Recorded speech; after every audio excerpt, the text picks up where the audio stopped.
కార్తీక పౌర్ణమి నాడు దీపం వెలిగిస్తే వెలిగించి వెళ్ళిపోకూడదు. కొవ్వొత్తితో అస్సలు వెలిగించకూడదు దీపాన్ని. ఎందుకంటే అది చచ్చిపోయిన జంతువు యొక్క కొవ్వుతో తయారు చేయబడుతుంది. వెంటనే ఆ దీపం అపవిత్రం అవుతుంది. కాబట్టి కొవ్వొత్తులతో వెలిగించకూడదు, అగ్గిపుల్లతో వెలిగించకూడదు. కార్తీక పౌర్ణమి నాడు సుగంధమైనటువంటి దాంతో అంటే అగరుపుల్ల వెలిగించుకుని అగరపుల్లతో దీపాన్ని వెలిగించుకోవాలి. వెలిగించి వదిలేయకూడదు.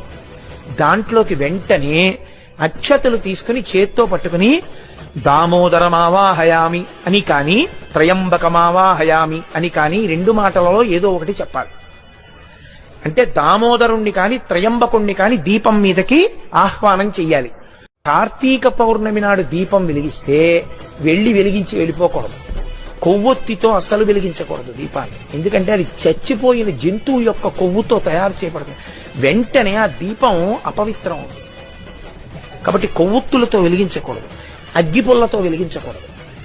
కార్తీక పౌర్ణమి నాడు సుగంధమైనటువంటి దాంతో అంటే అగరుపుల్ల వెలిగించుకుని అగరపుల్లతో దీపాన్ని వెలిగించుకోవాలి. వెలిగించి వదిలేయకూడదు. దాంట్లోకి వెంటనే అక్షతలు తీసుకుని చేత్తో పట్టుకుని దామోదరమావాహయామి అని కాని త్రయంబకమావాహయామి అని కాని రెండు మాటలలో ఏదో ఒకటి చెప్పాలి.